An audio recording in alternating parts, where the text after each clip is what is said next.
Good morning, Brian Zipkins here, and it's a cool morning in the middle of March, and we're going to give you a quick little pruning demonstration. And for starters, we've got bypass pruners, we've got a bypass lopper, and we've got a pair of medium grade hedge clippers. So, bypass pruner, not supposed to prune anything thicker than your small finger with it. Sometimes you can get away with a thumb thickness, but if you push too hard, you'll break the pruner. That's when you switch to the lopper. Make sure they're sharp, oiled, tensioned, and then you're ready to go. Same deal with the hedge clipper. Now, it's only meant for trimming light materials. If you go at the roses with this, especially some of those thick old branches, you're likely to dull or break the hedge clipper. So you do want to pay attention to the right tool for the right task. So we're going to start here at this end. Here we have a hydrangea tree form, a very popular ornamental tree in the landscape. And this tree here is about 15 years old. So what we'll do is we'll start taking it back to size.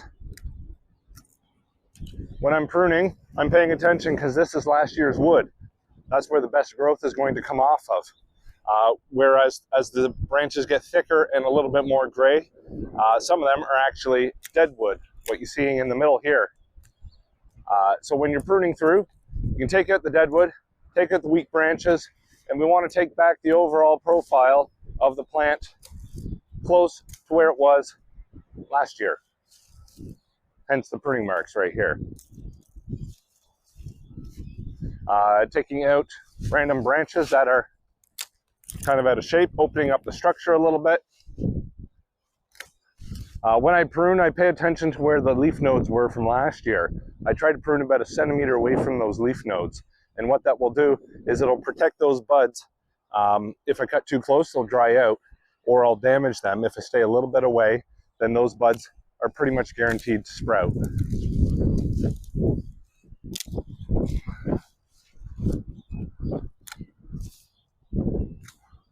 I'm trying to get a fairly nice rounded profile on the tree. I have a large dead branch in here. It needs to be removed.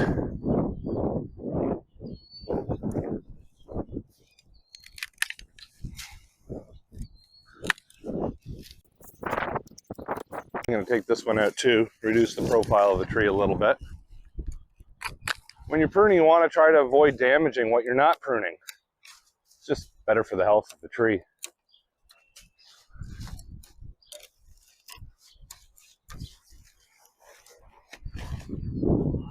The other thing you want to kind of pay attention to is when you're pruning, you don't want to trod over the plants below or severely compact the soil around the trees, especially in the early spring. Conditions are kind of wet in the garden. You can get in, but still you don't want to damage the soil or the roots on the plants. So to go tromping through and carrying big equipment, you do want to be conscious of that.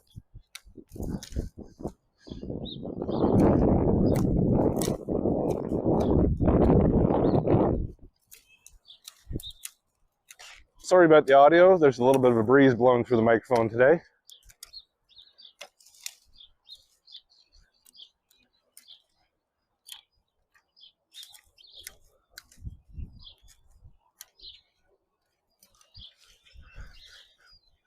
And then on the inside of the framework here, oftentimes we'll see 1 to 2 new branches originating a little bit lower down in the structure here. And we want to make sure we leave those ones, especially if they're showing good vigor, such as this one here and this one here. Those are the branches that will replace some of this old framework, which is getting weak and knotty and a little bit thin.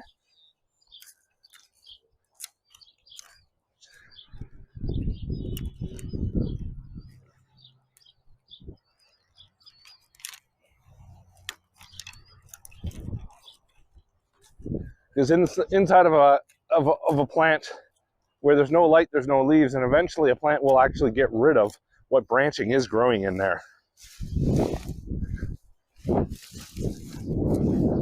I'm sure you saw the nice little ding here I did on the trunk, trying to take out that one large dead branch. If you don't try to do that, it does happen. You can use a pruning paste on there if you really want to.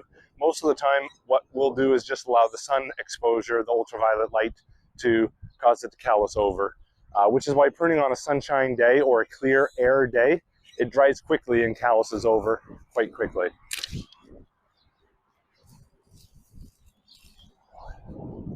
And there you have it. Treeform hydrangea, pruned and cleaned up and ready for another year of growth. Sometimes there are small water sprouts on the trunk. This one here is not exhibiting any from near the base, so I won't remove those. This tree is quite old for a hydrangea tree.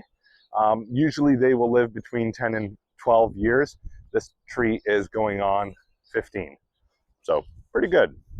Next category we have here is the shrub rose. This is a landscape shrub rose, and to go through with your hand pruner is a little bit more dangerous.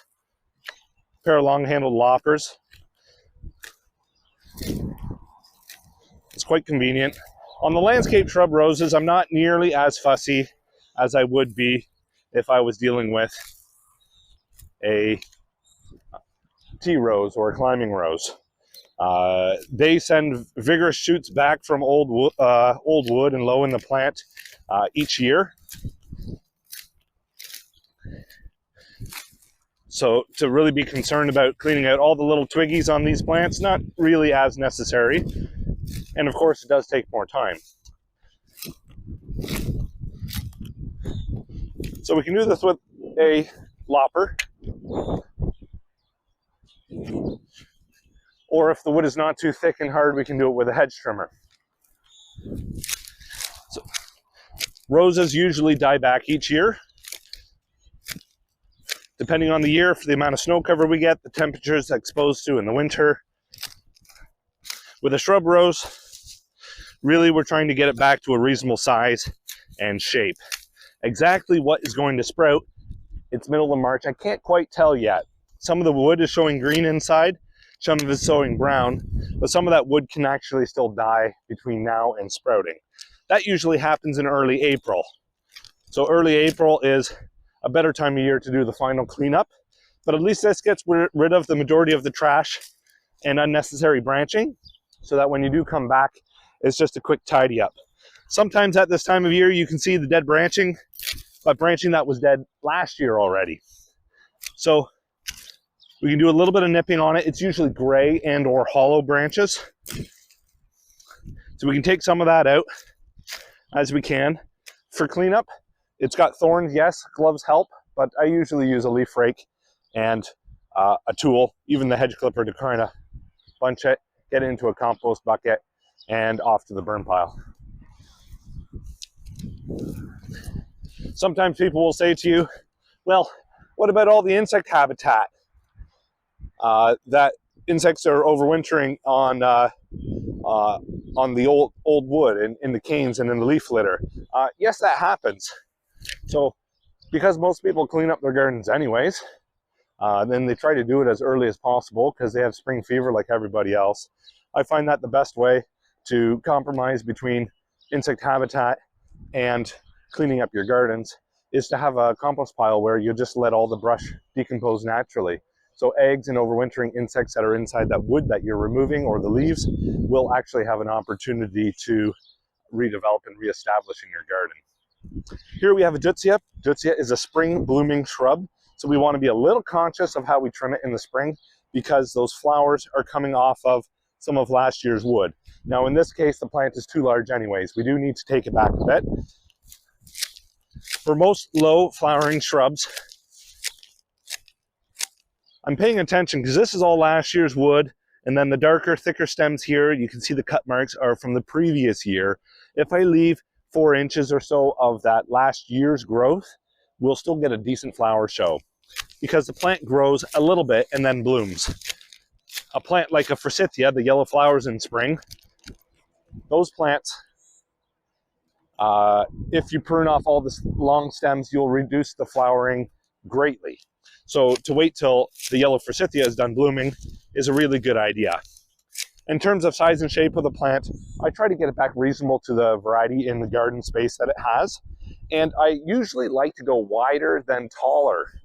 It gives a nicer form in the garden as the plant begins to reestablish and grow. These plants have been in here, I believe, about 5 years. If we didn't prune it, it would eventually become a mat of growth creeping out over the parking lot. over the parking lot and over the curbs. Maintenance pruning like this goes a long ways. Being cautious not to get my clipper into the soil as to dull the tip of the blades. When it's like this, rake it out, take the stems out of the way, and then come back and give a final tune for shape. Getting rid of the dead leaves that are underneath there, all the twigs, rake them out into a pile, and then final tidy up and shape on your plant. When we're dealing with ornamental grasses in the landscape, whether they be short or tall, there's very few that are evergreen plants, but they still are going to benefit from having the old leaves removed. In this case, a hedge clipper is not the best tool. A sharp pair of pruners, we could do it. The ideal tool is a good heavy-duty landscape scissor, such as an all-steel scissor. You're not so likely to break it as your expensive kitchen scissors. Next item we have here is the Green Mountain boxwood, and these have been grown as a cone for about 6 or 7 years in the landscape now. And instead of being a cone, which is rounded with a point, these ones here are going to be turned into a pyramid, a 4-sided pyramid. And because in this garden they have a lot of room to keep on growing,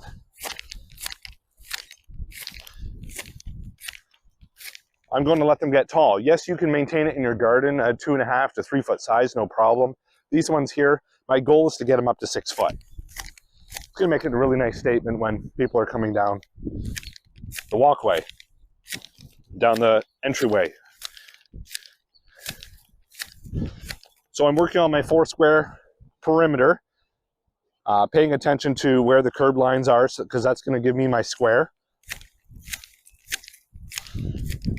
The other real important thing is when you're doing topiary or shaping plants, when you have 3 in a row or multiples, you want to make sure you're doing the same thing to all of them so that they all have the same look and character. So these ones take a lot more attention. They're also going to require a tape measure. Unless you have perfect eyesight, you'll notice that the last one there is shorter. So in this case, I will actually have to reduce the height of the plant a bit in order to square it and be similar size as the other ones. This is a little bit more of a tedious job. Probably take almost 10 minutes per shrub to get them squared in the right shape. I'm not trying to get a perfect pyramid in 1 year. It is a 2-year process.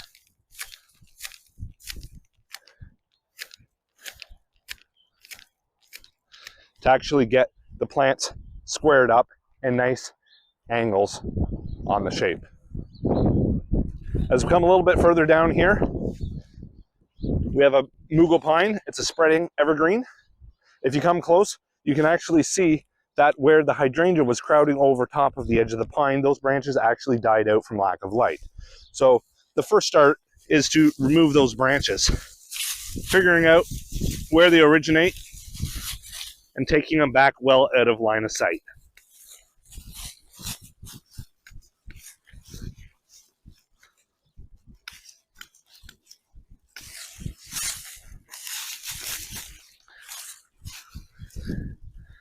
You can work quickly, but you do have to be mindful that when you're using sharp tools, you don't want to cut your fingers off.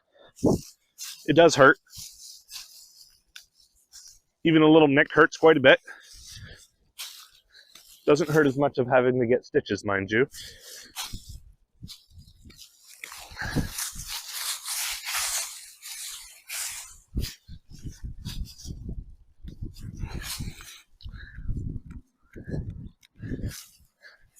So as you can see, the hydrangeas are growing this way a little bit. I do have to decide on the size and shape of the hydrangeas so they don't overgrow the plant too much. But I also want to tighten up these mughal pines.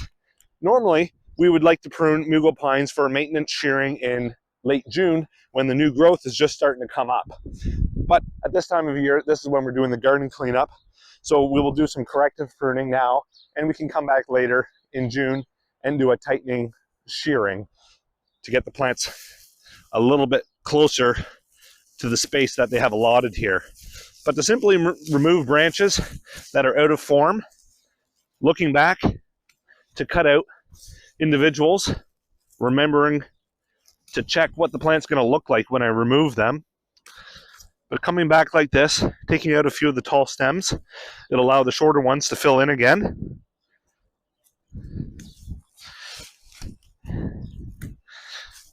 and gives an overall tighter shape. It's still March. We still have frost in the gardens here, especially underneath the leaves and mulch. I like the plants to be hanging just over the edge of the curb, but not encroaching into traffic. These ones, once they grow out again, are actually going to be a little bit too big. So what I'll do, same deal with your garden along the edging, is you want to make sure that they're not getting that that I got hit by the lawnmower look. When I cut the long branches out, the energy that would normally be going into these ones are going to go into the shorter branches here and will refill the plant fairly quickly. Also, where the plants are starting to grow together, I can let them grow as a mat if that's what I want. But in this case, I want to keep them a little bit more individual. So I'll be doing the same thing that I was doing on the back side and on the front side, taking out some of the dead branching, no light, no leaves, and also heading back the plant just a little bit. To properly prune a whole garden like this, we're looking at about an hour, hour and a half to rake and clean up. And then it's also a nice time of year to come by and once it's all cleaned up, get a fresh layer of mulch on it so it looks beautiful and definitely eye-catching for people coming in the laneway or if you're doing this in your own garden. So in this island bed here, we've got the hydrangeas, the mugle pines, the boxwoods, the roses. We do have some other perennials. These are cone flowers, which we're allowed to just remain standing over winter. Sometimes we'll prune the stems coming into winter, but in this case, we left them up. The birds pick away at the seeds all winter. And now in the spring, we do want to clean out the old trash. Here at the nursery, everything that we have as organic waste will all go into compost piles and be mixed and blended into topsoil again. So none of this material goes to waste, none of it goes to the landfill. We're going to let it decompose and turn back into the soil. We just don't do that in the gardens because we want a nice, clean look. Same story as with the echinacea, as with the, this is aconitum or monkshood. You can see all the little pips sitting in the garden, ready to pop as soon as the last bit of frost comes out. Also a nice time of year to pull out dandelions. Ground is good and soft, and the plants haven't started doing much growing.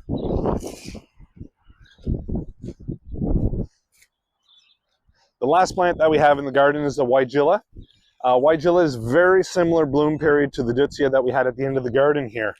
And so we do want some of this fine branching to remain so that the plant will have an abundant amount of flowers. But in terms of size and shape, we want to even them all out.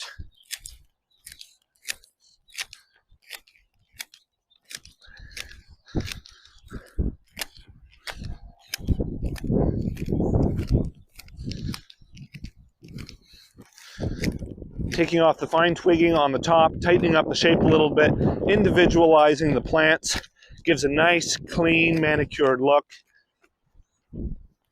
When you're standing right over top of the plant, it is hard to see the overall profile.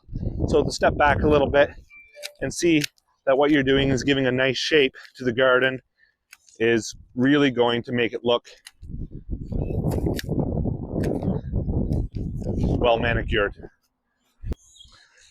And that is a quick primer on pruning, and happy spring.